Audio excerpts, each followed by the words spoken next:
नमस्कार दोस्तों, आज हम ओशो के द्वारा लिखी पुस्तक कृष्ण अष्टावक्र महागीता भाग 1 में हरि तत्सत पढ़ेंगे।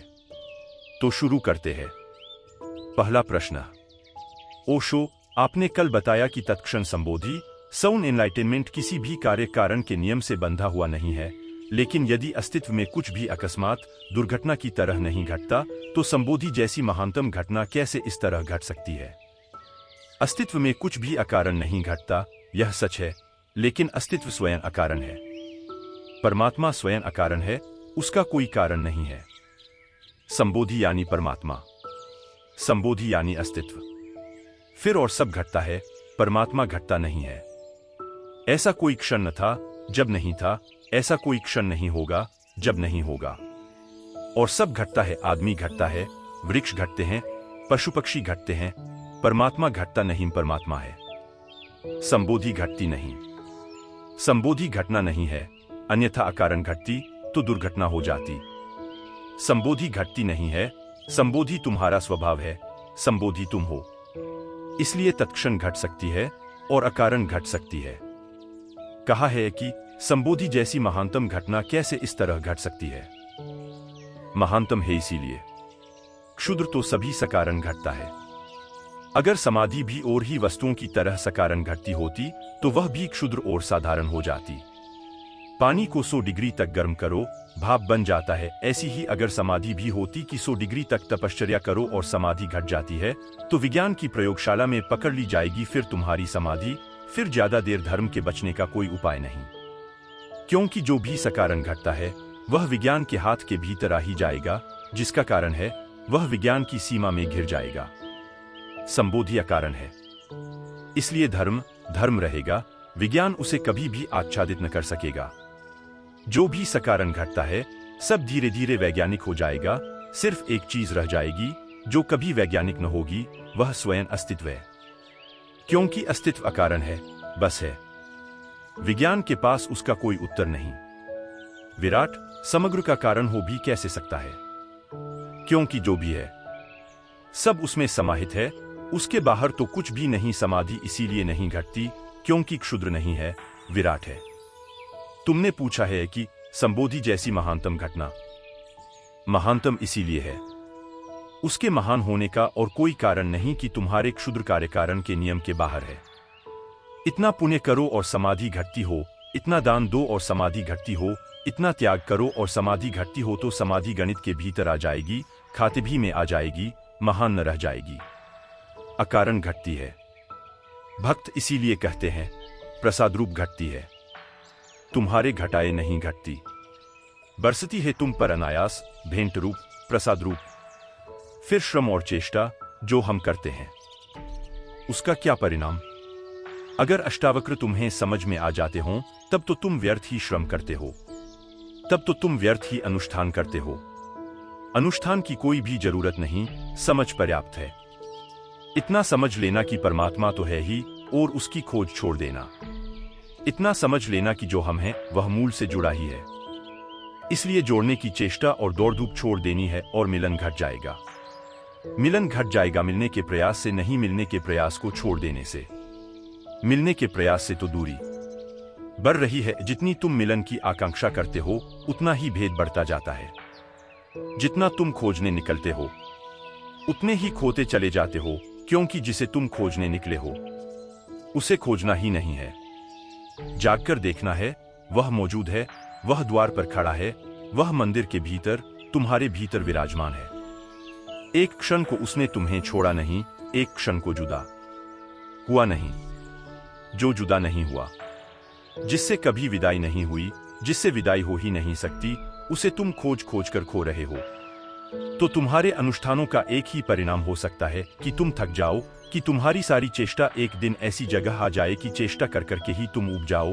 तुम उस ऊब के क्षण में चेष्टा छोड़ दो और तत्क्षण तुम्हें दिखाई पड़े, हारे मैं भी कैसा पागल था। कल मैं किसी की जीवन कथा पढ़ रहा था। उस व्यक्ति ने लिखा है कि वह एक अनजान नगर में यात्रा पर गया हुआ था और एक अनजान नगर में खो गया। वहां की भाषा उसे समझ में नहीं आती तो वह बड़ा घबरा गया और उस घबराहट में उसे अपने होटल का नाम भी भूल गया, फोन नंबर भी भूल गया। तब तो उसकी घबराहट और बढ़ गई कि अब मैं पूछूंगा कैसे। तो वह बड़ी उत्सुकता से देख रहा है रास्ते पर चलते चलते कि कोई आदमी दिखाई पड़ जाए जो मेरी भाषा समझता हो। पूरब का कोई देश, सुदूर पूर्व का। और यह अमेरिकन यह देख रहा है कि कोई सफेद चमड़ी का आदमी दिख जाए जो मेरी भाषा समझता हो, या किसी दुकान पर अंग्रेजी में नामपट्ट दिख जाए तो मैं वहां जाकर पूछ लूं। वह इतनी आतुरता से देखता चल रहा है और पसीने पसीने है कि उसे सुनाई ही न पड़ा कि उसके पीछे पुलिस की एक गाड़ी लगी हुई है और बार बार हॉर्न बजा रही है, क्योंकि उस पुलिस की गाड़ी को भी शक हो गया है कि यह आदमी भटक गया है। 2 मिनट के बाद उसे हॉर्न सुनाई पड़ा। चौंक कर वह खड़ा हो गया। पुलिस उतरी और उसने कहा, तुम होश में हो कि बेहोश हो? हम 2 मिनट से हॉर्न बजा रहे हैं, हमें शक हो गया है कि तुम भटक गए हो, खो गए हो, बैठो गाड़ी में। उसने कहा, यह भी खूब रही। मैं खोज रहा था कि कोई बताने वाला मिल जाए, बताने वाले पीछे लगे थे, मगर मेरी खोज में मैं ऐसा तल्लीन था कि पीछे से कोई हॉर्न बजा रहा है। यह मुझे सुनाई ही न पड़ा। पीछे मैंने लौटकर ही न देखा। जिसे तुम खोज रहे हो वह तुम्हारे पीछे लगा है। निश्चित ही परमात्मा हॉर्न नहीं बजाता, जोर से चिल्लाता भी नहीं, क्योंकि जोर से चिल्लाना तुम्हारी स्वतंत्रता पर बाधा हो जाएगी। फुसफुसाता है, कान में गुपचुप कुछ कहता है, मगर तुम इतने व्यस्त हो, कहां उसकी फुसफुसाहट तुम्हें सुनाई पड़े। तुम इतने शोरगुल से भरे हो, तुम्हारे मन में इतना उहापोह चल रहा है, तुम खोज में इस तरह संलग्न हो। स्वामी रामतीर्थ ने कहा है, एक छोटी सी कहानी कही कि एक प्रेमी दूर देश गया। वह लौटा नहीं वापस। उसकी प्रेसी राह देखती रही, देखती देखती थक गई। वह पत्र लिखता है, बार बार कहता है, अब आता हूं, तब आता हूं, इस महीने, अगले महीने। वर्ष पर वर्ष बीतने लगे। एक दिन वह प्रेसी तो घबरा गई। प्रतीक्षा की भी एक सीमा होती है। उसने यात्रा की और वह परदेश के उस नगर पहुंच गई जहां उसका प्रेमी है। पूछताछ करके उसके घर पहुंच गई। द्वार खुला है, सांझ का वक्त है, सूरज ढल गया है। वह द्वार पर खड़े होकर देखने लगी। बहुत दिन से अपने प्यारे को देखा नहीं। वह बैठा है सामने, मगर किसी गहरी तल्लीनता में डूबा है। कुछ लिख रहा है। वह इतना तल्लीन है कि प्रेयसी को भी लगा कि थोड़ी देर रुकूं, उसे बाधा न दूं, न मालूम किस विचार तंतु में है, कौन सी बात खो जाए। वह ऐसा भाव विभोर है। उसकी आंखों से आंसू बह रहे हैं और वह कुछ लिख रहा है और वह लिखता ही चला जाता है।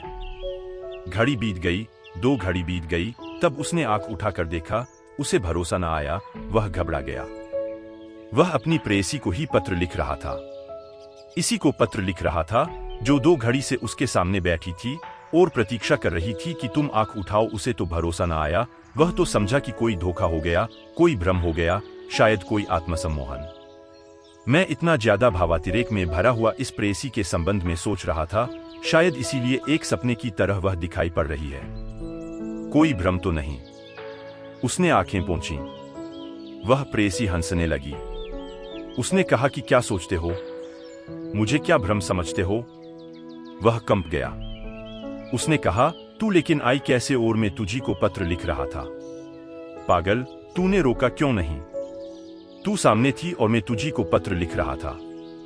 परमात्मा सामने है और हम उसी से प्रार्थना कर रहे हैं कि मिलो। हे प्रभु, तुम कहाँ हो? आंखों से आंसू बह रहे हैं, लेकिन हमारी आंसुओं की दीवार के कारण जो सामने है दिखाई नहीं पड़ रहा है। हम उसी को तलाश रहे हैं। तलाश के कारण ही हम उसे खो रहे हैं। अष्टावक्र की बात तो बड़ी सीधी साफ है। वे कहते हैं, बंद करो यह लिखा भी, बंद करो अनुष्ठान, समाधि घटती नहीं। हां, अगर समाधि भी एक घटना होती तो फिर कार्य कारण से घटती। कार्य कारण से घटती तो बाजार की चीज हो जाती। समाधि अछूती और कुनारी है, बाजार में बिकती नहीं। तुमने कभी ख्याल किया, तुम्हारा बाजारू दिमाग परमात्मा को भी बाजार में रख लेता है। तुम सोचते हो कि इतना करेंगे तो परमात्मा मिल जाएगा, जैसे कोई सौदा है। पुण्य करेंगे तो परमात्मा मिल जाएगा। तुम्हारे तथाकथित साधु संत भी तुमसे यही कहे चले जाते हैं, पुण्य करो अगर परमात्मा को पाना है। जैसे परमात्मा को पाने के लिए कुछ करना पड़ेगा, जैसे परमात्मा बिना किए मिला हुआ नहीं है। जैसे परमात्मा को खरीदना है। मूल्य चुकाना पड़ेगा।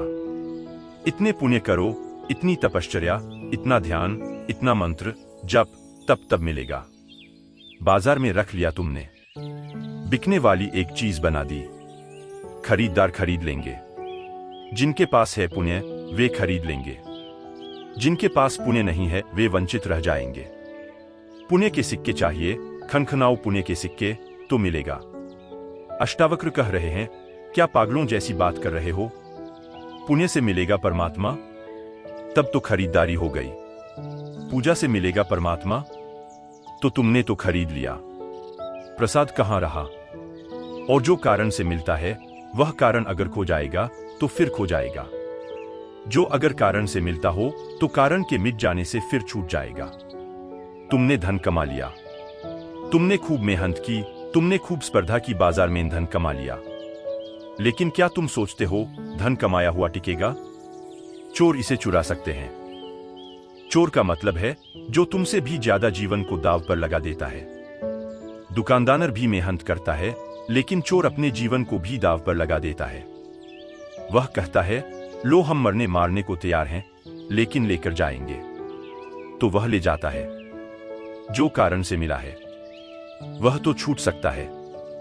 परमात्मा अकारण मिलता है, लेकिन हमारा अहंकार मानता नहीं।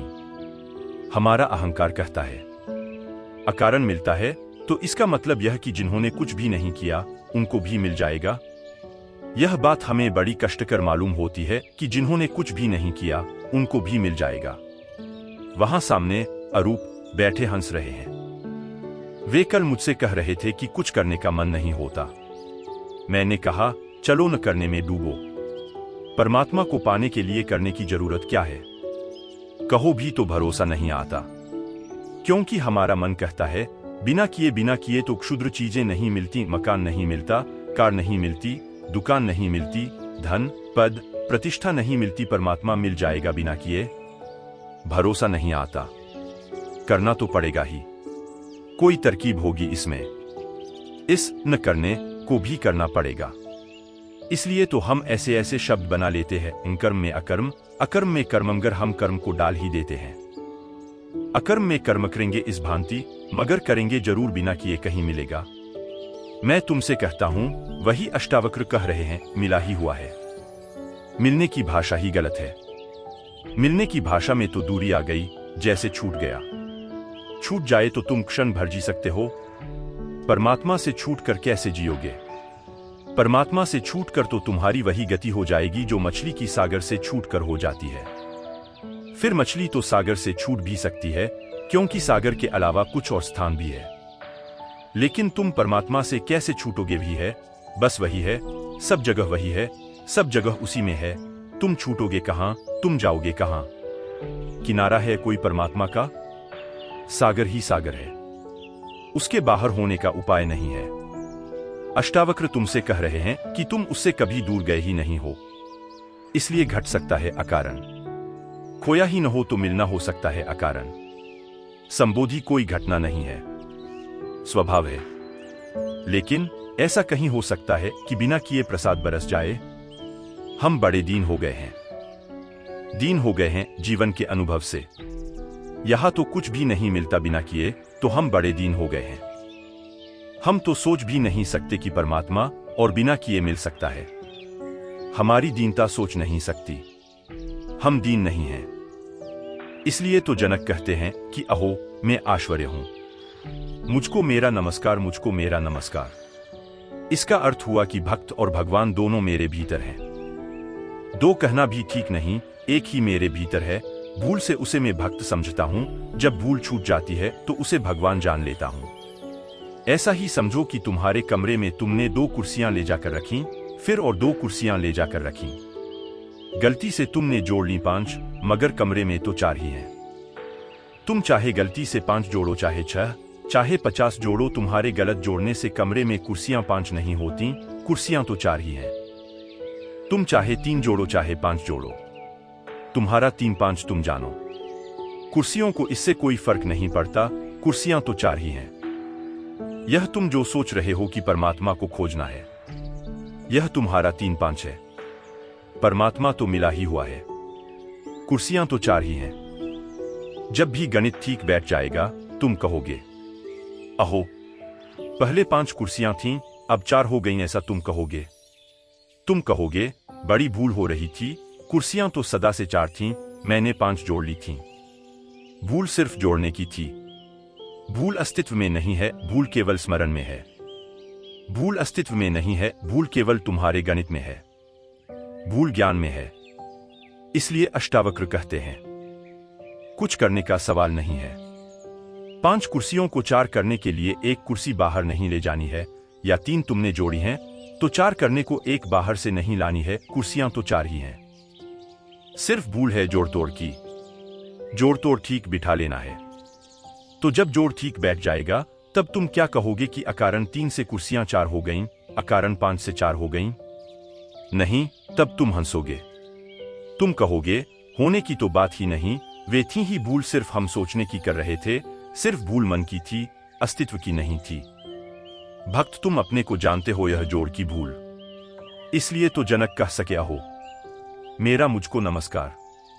कैसा पागल में कैसा आश्वर्य कि अपने ही माया मोह में भटका रहा। जो सदा था उसे न जाना, और जो कभी भी नहीं था उसे जान लिया।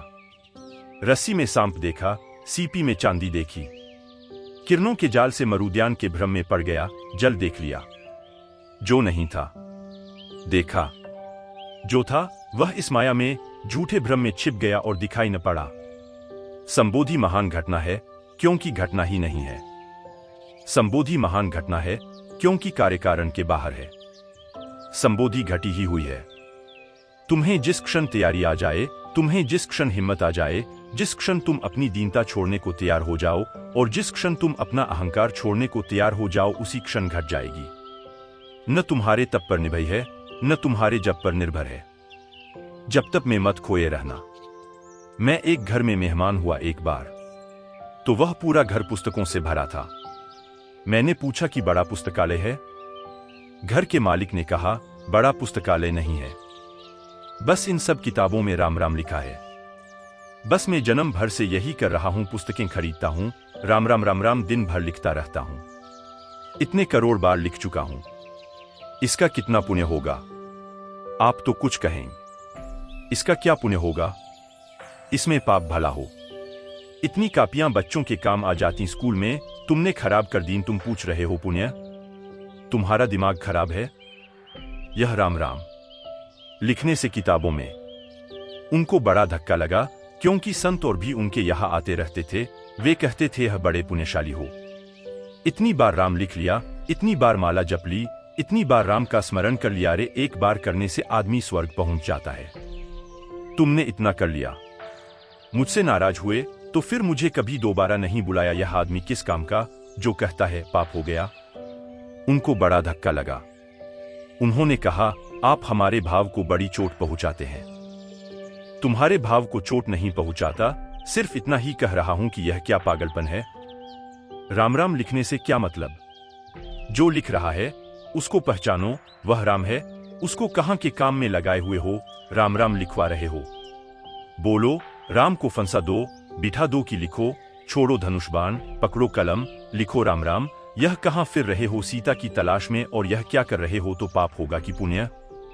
और रामचंद्र जी अगर भले आदमी मान ले कि चलो ठीक है, अब यह आदमी पीछे पड़ा है, न लिखें तो बुरा न मान जाए, तो बैठ राम राम लिख रहे हैं, तो उनका जीवन तुमने खराब किया। तुम भी जब लिख रहे हो तो तुम राम से ही लिखवा रहे हो। यह कौन है जो लिख रहा है? इसे पहचानो। यह कौन है जो रटन लगाए हुए है राम राम की? यह कहां उठ रही है रट? उसी गहराई में उतरो। अष्टावक्र कहते हैं वहां तुम राम को पाओगे। दूसरा प्रश्न, ओशो, कल आपने कहा कि हृदय के भाव पर बुद्धि का अंकुश मत लगाओ, लेकिन मुझे तो ओशो आपके प्रवचन बहुत बहुत तर्कपूर्ण लगते हैं। तो क्या तर्क की संतुष्टि से दिमाग की पुष्टि होती है? तो क्या मेरे लिए यह खतरा नहीं है कि तर्कपोषित दिमाग दिल पर हावी हो जाए और भावों की अनुभूति को दबा डाले? कृपा कर मुझे राह बताएं। मैं जो बोल रहा हूं वह निश्चित ही तर्कपूर्ण है, लेकिन सिर्फ तर्कपूर्ण ही नहीं है, थोड़ा ज्यादा भी है। तर्कपूर्ण बोलता हूं तुम्हारे कारण, थोड़ा ज्यादा जो है वह मेरे कारण। तर्कपूर्ण न बोलूंगा तुम समझ न पाओगे।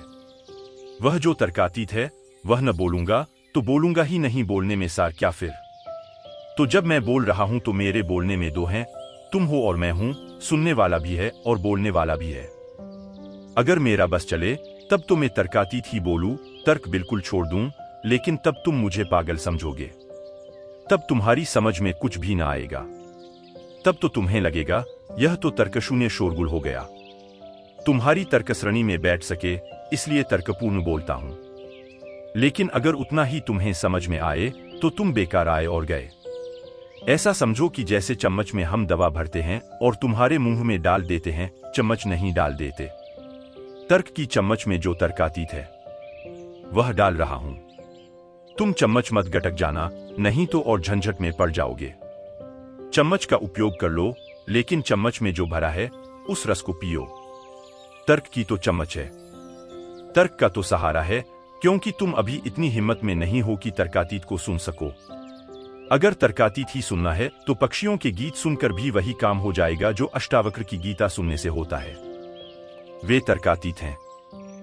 हवाओं का वृक्षों से गुजरना, सरसराहट की आवाज, सूखे पत्तों का राह पर उड़ना, खड़खड़ाहट की आवाज, नदी की धारा में उठती आवाज, आकाश में मेघों का गर्जन, वह सब तर्कातीत है। अष्टावक्र बोल रहे आठों दिशाओं से, सब ओर से, मगर वहां तुम्हें कुछ समझ में न आएगा।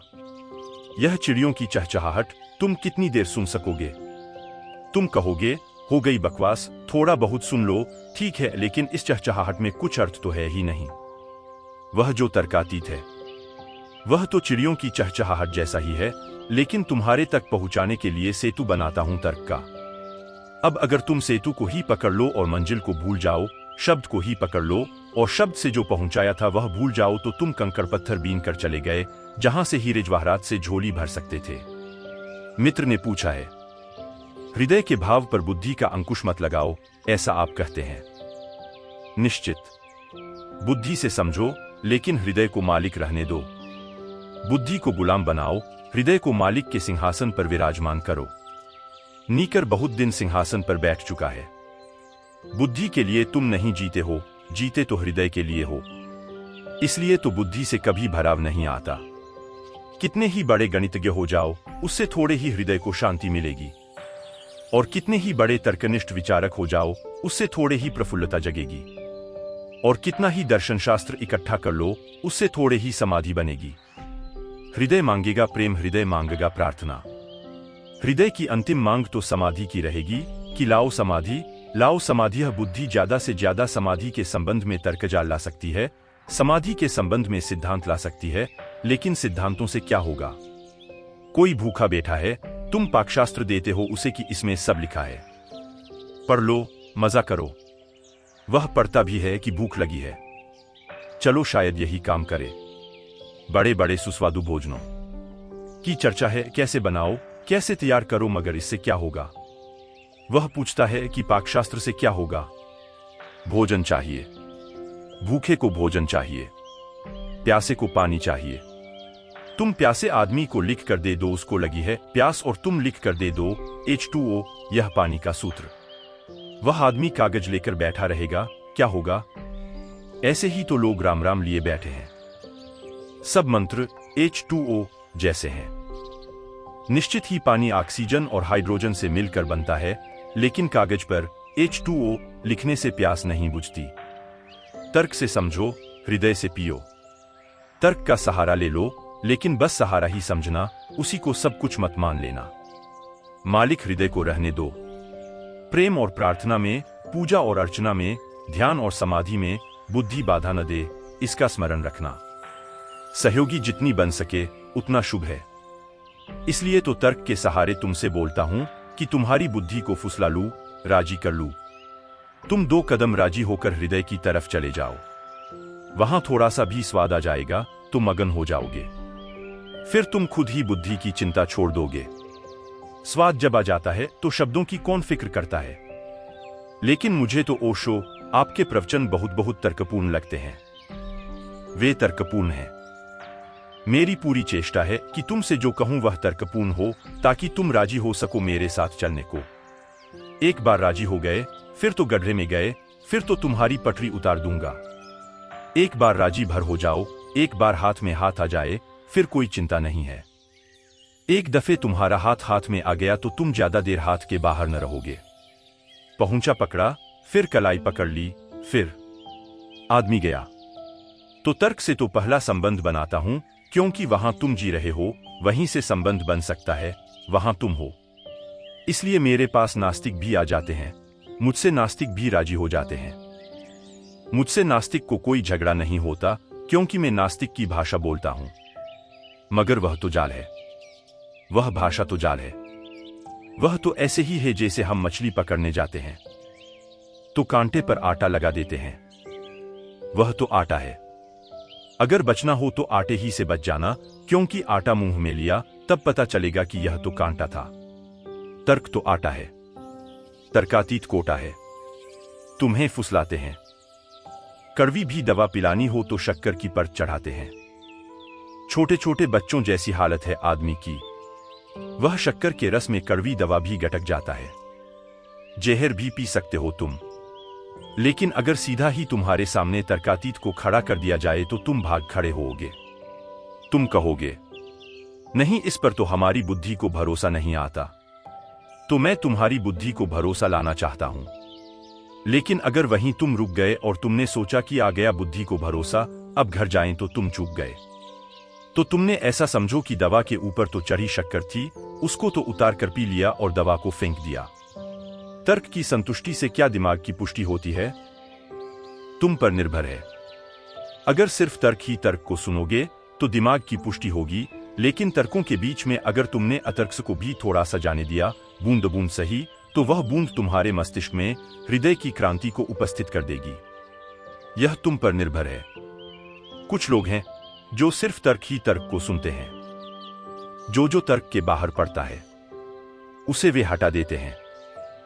फिर वे मेरे पास आए ही नहीं आए या ना आए, बराबर। वे जैसे आए थे वैसे ही वापस गए और मजबूत होकर गए। उन्होंने अपने अपने हिसाब का चुन लिया, मतलब की बात चुन ली। जो उनके तर्क के साथ बैठती थी वह चुन ली, जो नहीं बैठती थी वह छोड़ दी। जो नहीं बैठती थी तुम्हारे तर्क के साथ, वही तुम्हारे भीतर क्रांति की चिंगारी बनती। जो तुम्हारे तर्क के साथ बैठती थी वह तो तुम्ही को मजबूत करेगी। तुम्हारी बीमारी, तुम्हारी चिंता, तुम्हारा संताप और मजबूत हो जाएगा। तुम्हारा अहंकार और मजबूत हो जाएगा। तो थोड़ी कुशलता बरतना। इसलिए तो जनक कहते हैं, अष्टावक्र से कैसी कुशलता कि क्षण में दिखाई पड़ गया। कैसी मेरी दक्षता, कैसी मेरी निपुणता। उस निपुणता को ध्यान में रखना, उस दक्षता को ध्यान में रखना तुम पर निर्भर है। यहां जो मैं बोल रहा हूं, बोलना मुझ पर निर्भर है, लेकिन सुनना तो तुम पर निर्भर है। बोलने के बाद तो फिर मैंने जो कहा उस पर मेरी कोई मालकियत नहीं रह जाती। इधर बोला कि वह मेरे हाथ के बाहर हुआ। छूटा तीर फिर तो तुम्हारे हाथ में है कि कहां लगेगा, कहां तुम लगने दोगे। लगने दोगे कि बच जाओगे। बुद्धि में लगने दोगे तो तुम यहां से और भी पंडित होकर लौट जाओगे और तर्क कुशल हो जाओगे, विवाद में और प्रवीण हो जाओगे। मगर चूक गए तुम। हृदय में लगने देते तो तुम और आनंदित होते, तुम और अहोभाव से भरते हैं तो धन्यता का द्वार खुलता है, तो प्रसाद की वर्षा की थोड़ी संभावना बढ़ती, तो अमृत की तरफ तुम थोड़े सरकते। 2 कदम तुमने उठाए होते उस अंतिम पड़ाव की तरफ। पंडित होकर मत लौट जाना, थोड़े प्रेमी होकर लौटना। घाई आखर प्रेम का, पढ़े सो पंडित होए। वे 2.5 अक्षर जो प्रेम के हैं वह मत भूलना। तो सुनो मेरे तर्क को, राजी हो मेरे तर्क से, पर साधन की भांति। साध्य यही है कि एक दिन तुम हिम्मत जुटा लोगे और तर्कातीत में छलांग लगा दोगे। तर्क के माध्यम से तुम्हें वहां तक ले चलूंगा जहां तक तुम्हारी बुद्धि जा सकती है। फिर सीमांत आएगा, फिर सीमा आएगी, फिर तुम्हारे ऊपर निर्भर होगा। सीमा पर खड़े होकर तुम देख लेना अपना अतीत और अपना भविष्य। फिर तुम देख लेना पीछे जिस बुद्धि में तुम चलकर आए हो वह, और आगे जो संभावना खुलती है वह। आगे की संभावना हृदय की है। विचार से कभी कोई जीवन की संपदा को उपलब्ध नहीं हुआ। ध्यान से, साक्षी भाव से, प्रेम से, प्रार्थना से, भक्ति के रस से कोई उपलब्ध हुआ है। फिर तुम्हारे हाथ में है। अगर तुम्हें बंजर रेगिस्तान रह जाना हो, तुम्हारी मर्जी, तुम मालिक हो अपने। लेकिन एक बार तुम्हें मैं किनारे तक ले आऊं, जहां से तुम्हें सुंदर उपवन दिखाई पड़ने लगें, हरियालियों, घाटियां और वादियां और पहाड़, हिमशिखर। बस एक दफे तुम्हें दिखा देना है वहां तक लाकर, फिर तुम्हारी मौज। फिर लौटना तो लौट जाना, लेकिन तब तुम जानोगे कि अपने ही कारण लौटे हो। तब उत्तरदायित्व तुम्हारा है। तो तुम्हारे तर्क को मैं वहां तक ले चलता हूं जहां से तुम्हें पहली झलक मिल जाए स्वर्ण शिखरों की, जहां से तुम्हें पहली दफा आकाश का थोड़ा सा दर्शन हो जाए। फिर वह दर्शन तुम्हारा पीछा करेगा, फिर वह मंडराएगा तुम्हारे भीतर, फिर वह पुकार बढ़ती चली जाएगी। फिर धीरे धीरे जो बूंद बूंद गिरा था वह बड़ी धार की तरह गिरने लगेगा। तुम बच नहीं सकोगे, क्योंकि एक बार हृदय की थोड़ी सी भी झलक मिल जाए तो फिर बुद्धि कुड़ाकचरा है।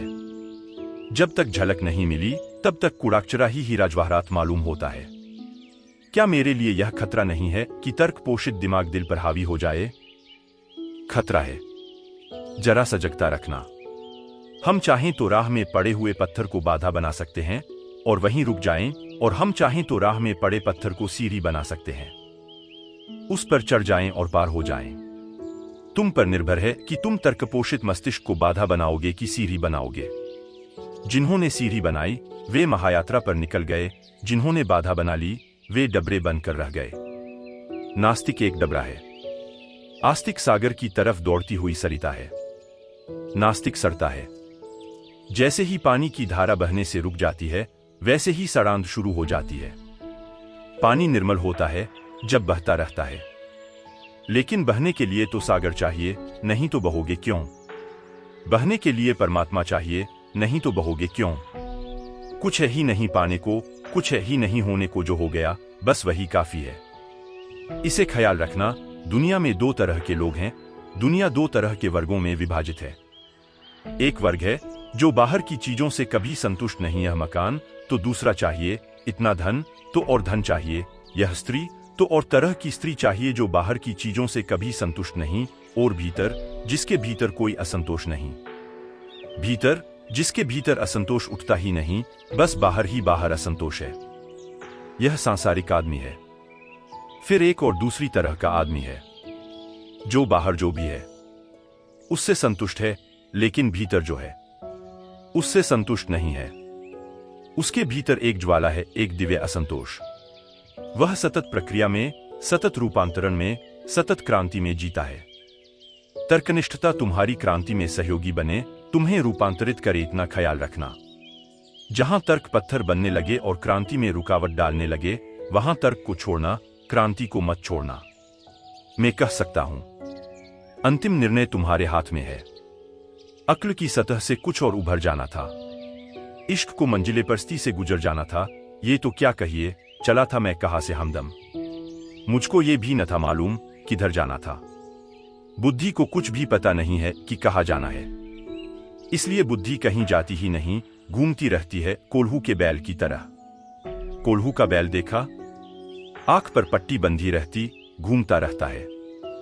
आंख पर पट्टी बंधी होने से उसे लगता है कि चल रहे हैं, कहीं जा रहे हैं, कुछ हो रहा है।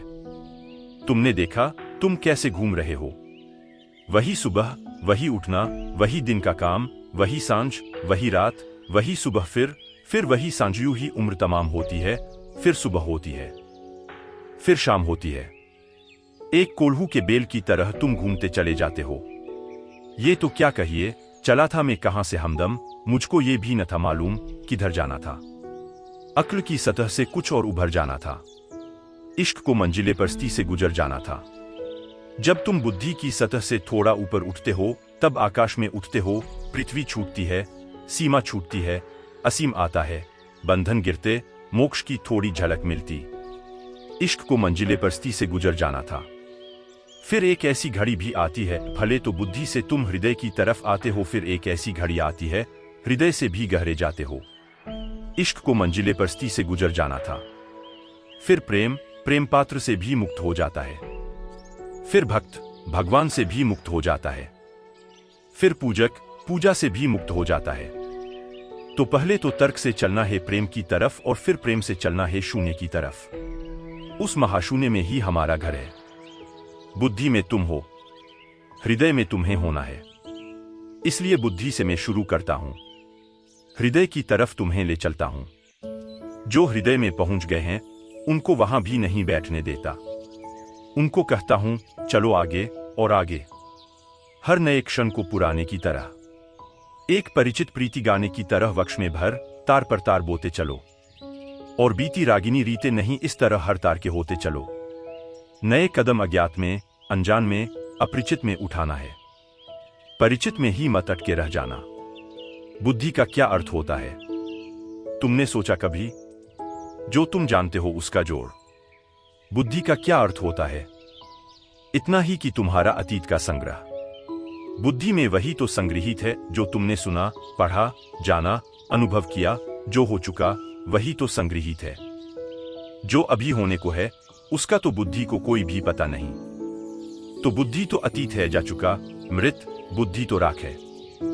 बुद्धि में ही अटक गए तो तुम अतीत के ही रास्तों पर भटकते रहोगे, ज्ञात में ही चलते रहोगे। अज्ञात में गति है, ज्ञात में गति नहीं है। कोल्हू के बैल की तरह भ्रमण है। हृदय का अर्थ है अज्ञात, अनजान, अपरिचित, अभियान। पता नहीं क्या होगा, पक्का नहीं, क्योंकि जाना ही नहीं कभी तो पक्का कैसे होगा। नक्शा हाथ में नहीं, अज्ञात की यात्रा है। न मील के पत्थर हैं वहीं, न राह पर खड़े पुलिस के सिपाही हैं मार्ग बताने को। लेकिन जो आदमी अज्ञात की तरफ यात्रा करता है वही परमात्मा की तरफ यात्रा करता है। परमात्मा इस जगत में सबसे ज्यादा अज्ञात घटना है, जिसे हम जानकर भी कभी जान नहीं पाते, जो सदा अनजाना ही रह जाता है। जानते जाओ, फिर भी अनजाना रह जाता है। जितना जानो उतना ही लगता है और जानने को शेष है। चुनौती बढ़ती ही जाती है। शिखर पर नए शिखर उभरते ही आते हैं। एक शिखर पर चढ़ते वक्त लगता है कि आ गई मंजिल। जब शिखर पर पहुंचते हैं तो सिर्फ और बड़ा शिखर आगे दिखाई पड़ता है। एक द्वार से गुजरते हैं, नए द्वार सामने आ जाते हैं। इसलिए तो हम परमात्मा को अनंत रहस्य कहते हैं। रहस्य का अर्थ है जिसे हम जान भी लेंगे फिर भी जान न पाएंगे। इसलिए तो हम कहते हैं परमात्मा बुद्धि से कभी उपलब्ध नहीं होता, क्योंकि बुद्धि तो उसी को जान सकती है। जो जानने में चूक जाता है परमात्मा चूकता नहीं। तो तुम चूक मत जाना बुद्धि के साथ। तुम मुर्दा अतीत के साथ बंधे मत रह जाना। तुम किसी लाश से अपने को बांध लो तो तुमको समझ में आएगा कि बुद्धि की क्या हालत है। एक लाश से अपने शरीर को बांध लो तो वह लाश तो मरी हुई है। उसकी वजह से तुम भी न चल पाओगे, उठ न पाओगे, बैठ न पाओगे, क्योंकि वह लाश सड़ रही है, गल रही है और वह बोझ बनी है। बुद्धि लाश है। हृदय नया अंकुर है, नव अंकुर जीवन के। और जाना तो है हृदय के भी पार, हर नए क्षण को पुराने की तरह, एक परिचित प्रीति गाने की तरह। वक्ष में भर, तार पर तार बोते चलो, और बीती रागिनी रीते नहीं। इस तरह हर तार के होते चलो, हर नए कदम के होते चलो, और हर आने वाली संभावनाओं के लिए वक्ष खुला रखो, स्वागतम। हृदय तैयार रखो। अनजान जब पुकारे तो सकुचाना मत, अपरिचित जब बुलाए तो ठिठकना मत, अज्ञेय जब द्वार पर दस्तक दे तो भयभीत मत होना, चल पड़ना। यही धार्मिक व्यक्ति का लक्षण है। तीसरा प्रश्न। ओशो आपकी जय हो। मैं 1000 जन्मों में भी इतना नहीं प्राप्त कर सकता था जितना आपने अनायास मुझे दे दिया है। मुझे अपने शिष्य के रूप में स्वीकार करें। लिया तुमने तो शिष्य हो गए। शिष्य का होना मेरी स्वीकृति पर निर्भर नहीं है, शिष्य का होना तुम्हारी स्वीकृति पर निर्भर है। शिष्य का अर्थ होता है जो सीखने को तैयार है। शिष्य का अर्थ होता है जो झुकने को डोट झोली भरने को राजी है। शिष्य का अर्थ होता है विनम्रता से सुनने को, शांत भाव से मनन करने को, ध्यान करने को उत्सुक। तुम शिष्य हो गए अगर तुमने लिया तो लेने में ही तुम शिष्य हो गए। शिष्य का होना मेरी स्वीकृति पर निर्भर नहीं होता। मैं स्वीकार भी कर लूं और तुम अगर न लो तो मैं क्या करूंगा। मैं स्वीकार न भी करूं और तुम लेते चले जाओ तो मैं क्या करूंगा। शिष्यत्व तुम्हारी स्वतंत्रता है, यह किसी का दान नहीं है। शिष्यत्व तुम्हारी गरिमा है, इसके लिए किसी प्रमाण पत्र की जरूरत नहीं है। इसलिए तो एकलव्य जंगल में भी जाकर बैठ गया था। देखा, द्रोणाचार्य ने तो इनकार भी कर दिया था, फिर भी उसने फिक्र न की। गुरु ने तो इनकार ही कर दिया, लेकिन शिष्य बनने को राजी था, तो गुरु क्या कर सका। एक दिन गुरु ने पाया कि गुरु को हरा दिया शिष्य ने। एकलव्य तो मिट्टी की मूर्ति बनाकर बैठ गया, उसी के सामने अभ्यास करने लगा, उसी की आज्ञा मानने लगा, उसी के चरण छूने लगा। जब द्रोण को खबर लगी कि एकलव्य बहुत निष्णात हो गया है, तो वे देखने गए। चकित हो गए, चकित ही न हुए, घबरा भी गए। इतने घबरा गए क्योंकि एकलव्य ने इस तरह साधा था कि अर्जुन फीका पड़ता था। द्रोण कोई बहुत बड़े गुरु न रहे होंगे, एकलव्य बहुत बड़ा शिष्य था। द्रोण तो साधारण गुरु रहे होंगे, अति साधारण गुरु कहे जा सकें, ऐसे गुरु नहीं। कुशल होंगे, पारंगत होंगे, लेकिन गुरुत्व की बात नहीं थी कुछ भी। पहले तो इसलिए इनकार कर दिया कि वह शूद्र था। यह भी कोई गुरु की बात हुई? अभी भी गुरु को ब्राह्मण और शूद्र दिखाई पड़ते हैं। नहीं, दुकानदार रहे होंगे, बाजारी बुद्धि रही होगी। क्षत्रियों के गुरु शूद्र को कैसे स्वीकार करें? समाज से बहुत घबराए हुए रहे होंगे, समाज पोषक और समाज के नियंत्रण में रहे होंगे, क्षुद्र बुद्धि के रहे होंगे। जिस दिन द्रोण ने एकलव्य को इनकार किया कि वह शूद्र था, उसी दिन द्रोण शूद्र हो गए। यह कोई बात हुई? लेकिन अद्भुत था एकलव्य। गुरु के इनकार की भी फिक्र न की।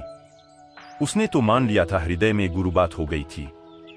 गुरु के इनकार ने भी उसकी गुरु की प्रतिमा खंडित न की। अनूठा शिष्य रहा होगा। और फिर बेईमानी की हद हो गई। एकलव्य को जब प्रतिष्ठा मिल गई और जब उसकी कुशलता का आविर्भाव हुआ, तो द्रोण कंप गए, क्योंकि वे चाहते थे उनका शिष्य अर्जुन जगत में ख्याति लब्ध हो। यह भी उनका ही शिष्य था, लेकिन उनकी अस्वीकृति से था। इसमें तो गुरु की बड़ी हार थी।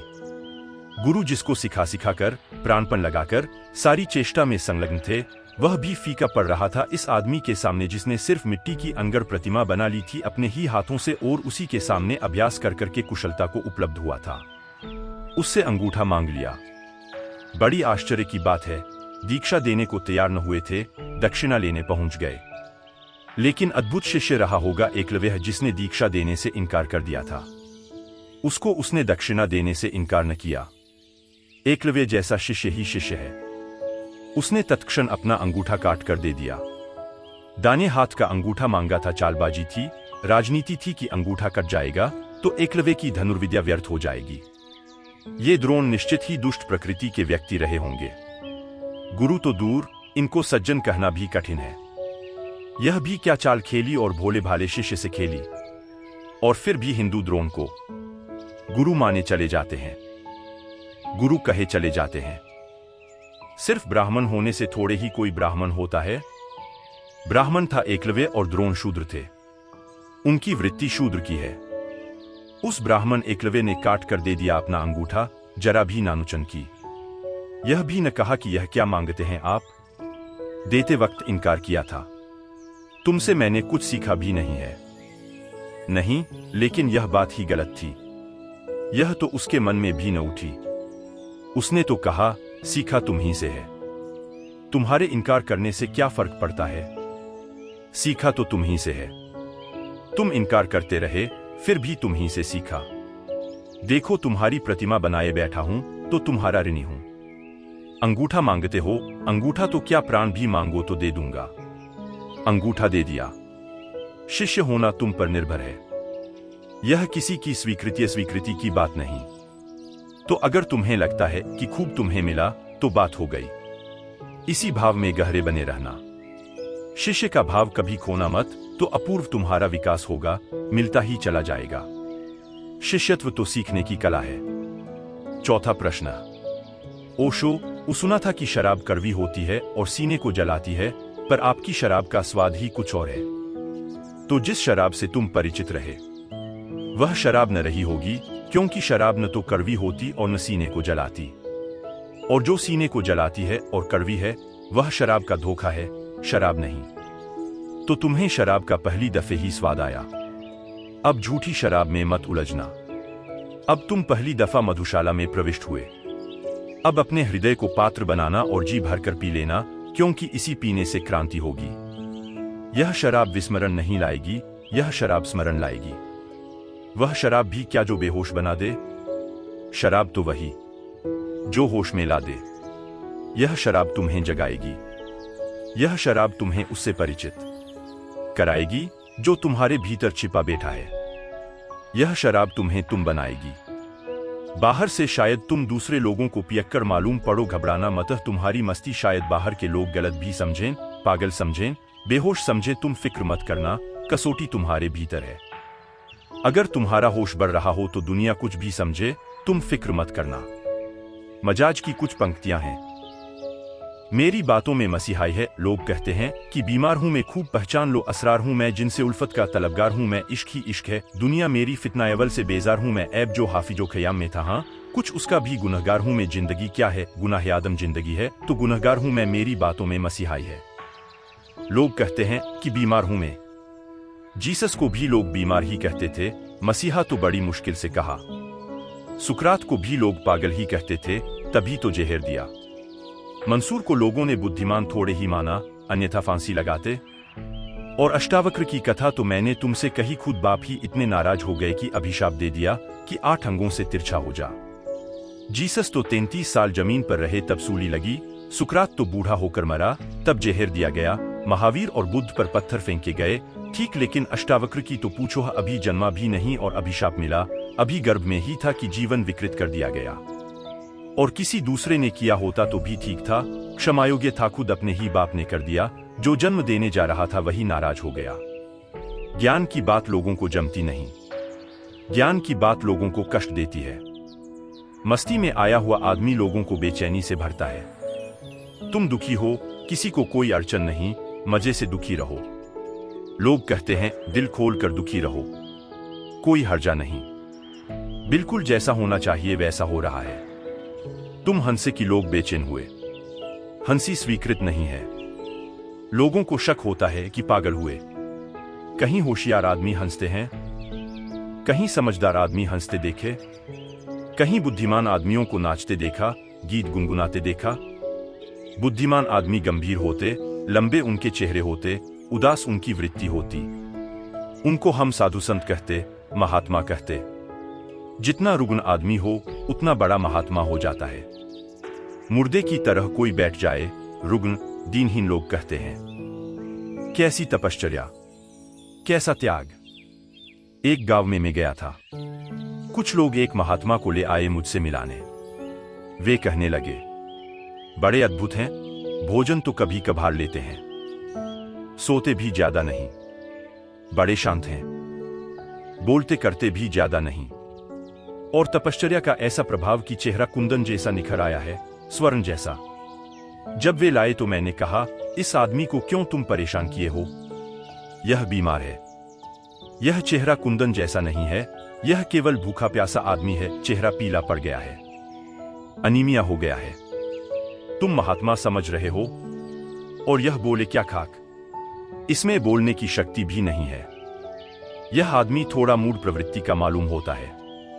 आंखों में कोई तेज नहीं है, कोई व्यक्तित्व नहीं है, कोई उमंग नहीं है। हो भी कैसे? न सोता है ठीक से, न खाता पीता है ठीक से, और तुम इसकी पूजा कर रहे हो। बस इसको एक ही रस आ गया है कि यह जो काम कर रहा है उससे इसे पूजा मिलती है। बस उसी पूजा की खातिर यह किए चला जा रहा है। तुम जरा पूजा देना बंद करो और तुम पाओगे तुम्हारे 100 में से 99% महात्मा विदा हो गए, उसी रात विदा हो गए।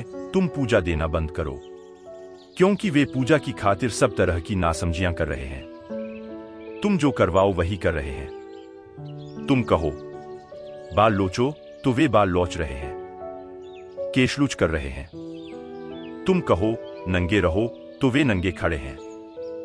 तुम कहो भूखे रहो तो वे भूखे हैं। एक बात भर तुम पूरी करो कि तुम सम्मान दो, उनके अहंकार को पुष्ट करो। वास्तविक धर्म तो सदा हंसता हुआ है। वास्तविक धर्म तो सदा स्वस्थ है, प्रफुल्लित है, जीवन स्वीकार का है। वास्तविक धर्म तो फूलों जैसा है, उदासी वहां नहीं है।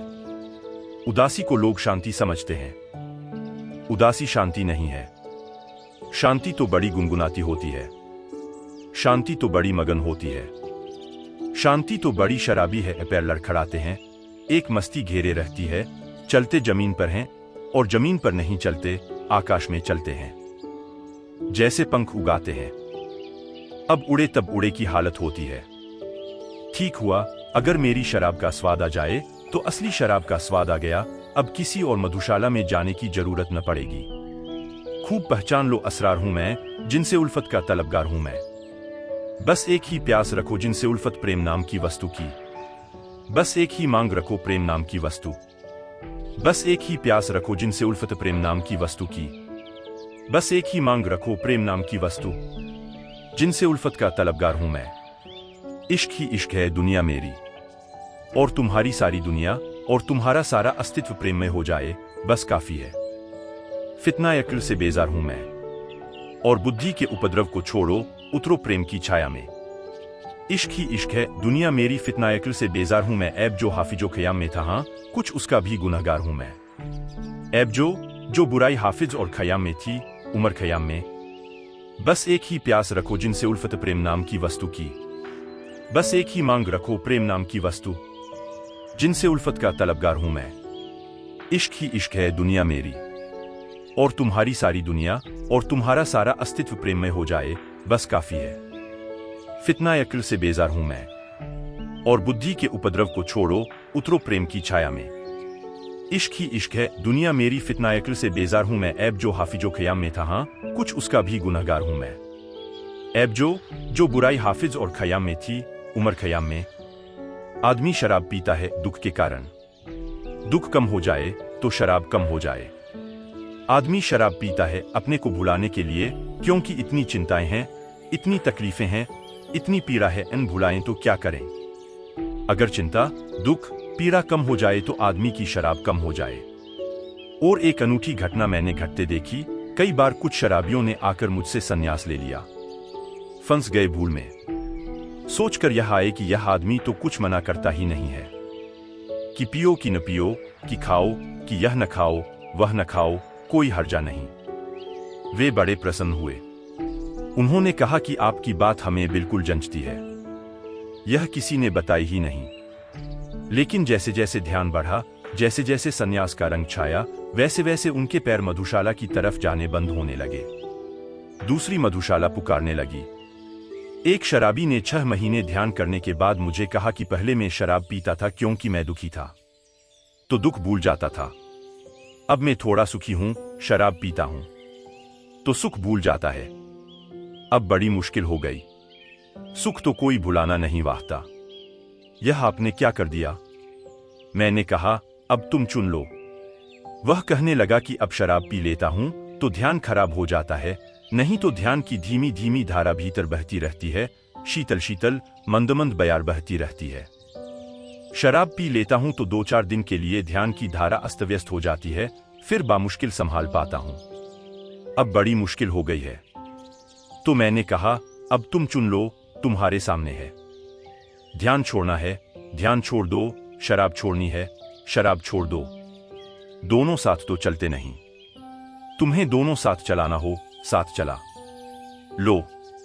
उसने कहा, अब मुश्किल है, क्योंकि ध्यान से जो रसधार बह रही है वह इतनी पावन है, और वह मुझे ऐसी ऊंचाइयों पर ले जा रही है जिनका मुझे कभी भरोसा न था कि मुझ जैसा पापी और कभी ऐसे अनुभव कर पाएगा। आपको छोड़कर किसी दूसरे को तो मैं कहता ही नहीं, क्योंकि मैं दूसरों को कहता हूं तो वे समझते हैं कि शराबी है, ज्यादा पी गया होगा। वे कहते हैं, होश में आओ, होश की बातें करो। मैं भीतर के भाव की बात करता हूं तो वे समझते हैं कि ज्यादा पी गया होगा। उन्हें भरोसा नहीं आता। मेरी पत्नी तक को भरोसा नहीं आता। वह कहती है कि बकवास बंद करो, तुम ये ज्ञानवान की बातें नहीं, तुम ज्यादा पी गए हो।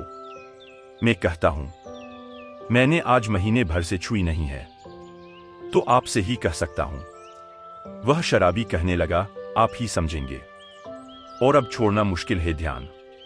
जीवन को विधायक दृष्टि से लो। तुम सुखी होने लगो तो जो चीजें तुमने दुख के कारण पकड़ रखी थीं, वे अपने आप छूट जाएंगी। ध्यान आए तो शराब छूट जाती है, ध्यान आए तो मांसाहार छूट जाता है, ध्यान आए तो धीरे धीरे कामूर्जा ब्रह्मचर्य में रूपांतरित होने लगती है। बस ध्यान आए। तो मैं ध्यान की शराब पीने को तुमसे कहता हूं, समाधि की मधुशाला में पियक्कड़ों की जमात में सम्मिलित हो जाने को कहता हूं। सुख की यह घड़ी एक तो जी लेने दो, चादर यह फटी स्वप्न की, सी लेने दो। ऐसी तो घटा फिर न कभी छाएगी। प्याला न सही, आंख से पी लेने दो।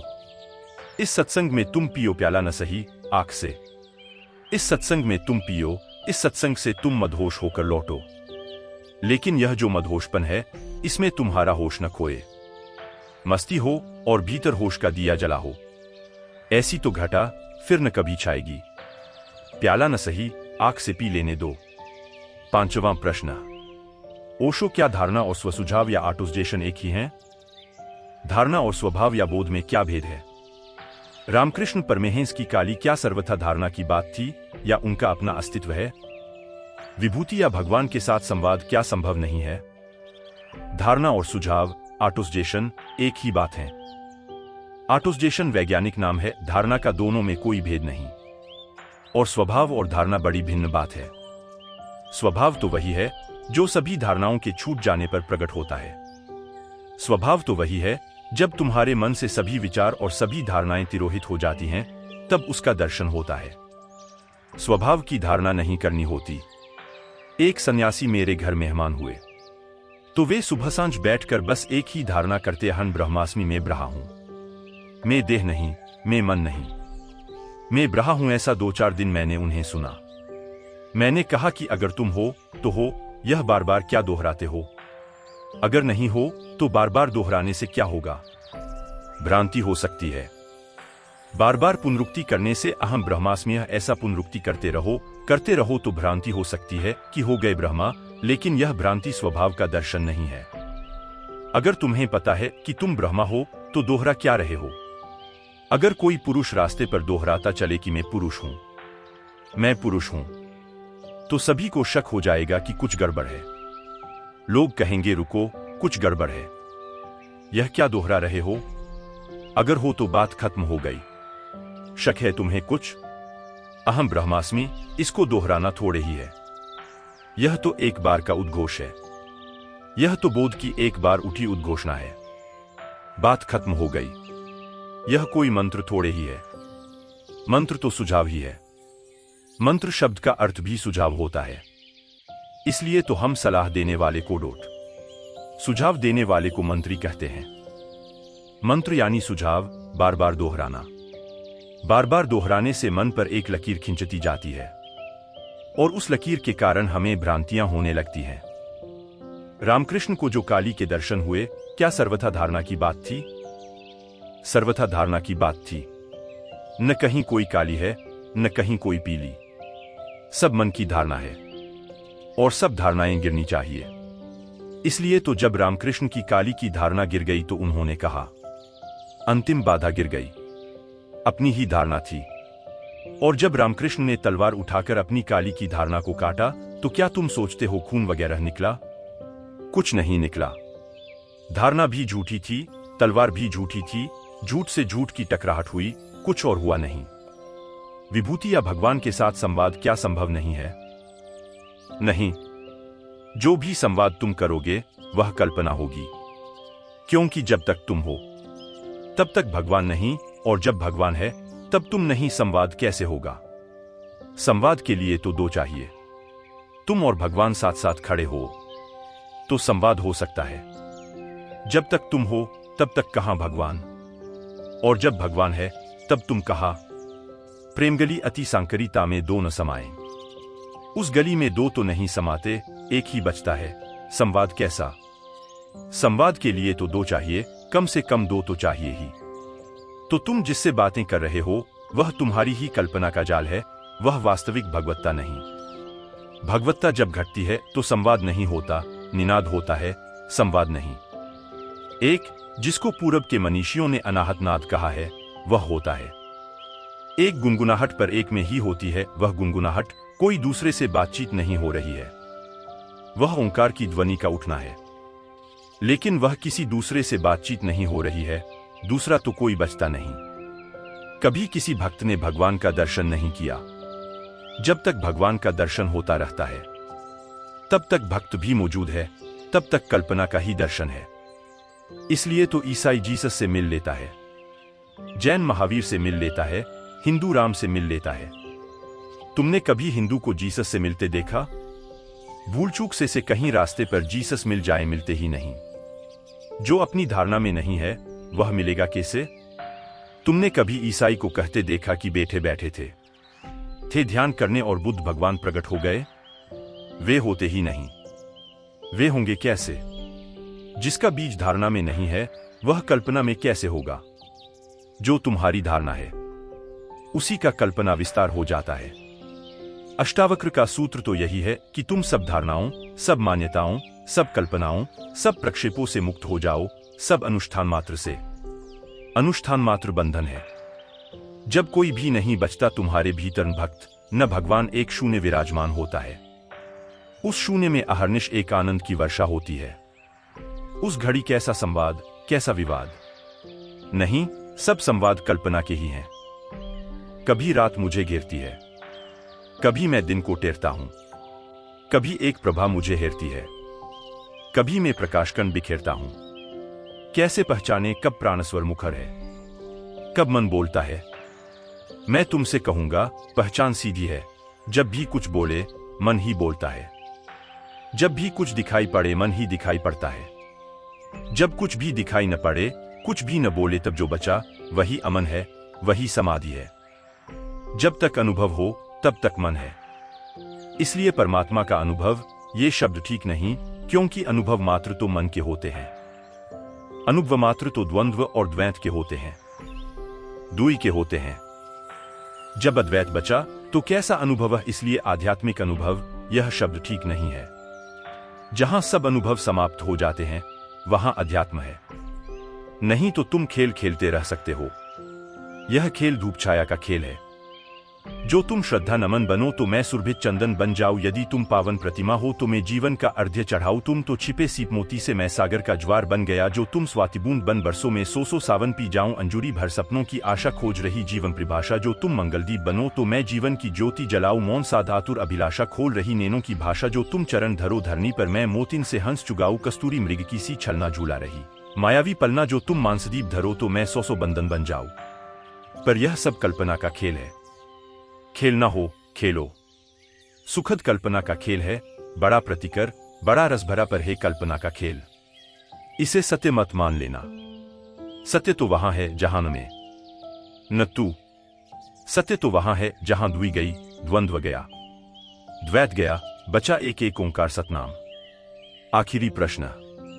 ओशो, कोटि कोटि नमन। आबू की पावन पहाड़ी पर आपके वरदेहेस्त की छाया में आने का सौभाग्य हुआ। तब से कितना खोया है, कितना पाया है, उसका हिसाब नहीं है। धन्य धन्य हो गया है जीवन। प्रश्न बनता नहीं, जबरदस्ती बना रहा हूं। आपके मुखारविंद से शिविर समापन के दिन 2 शब्द सुनने के लिए बेचैन हो रहा हूं। भिक्षा पात्र में 2 फूल डालने की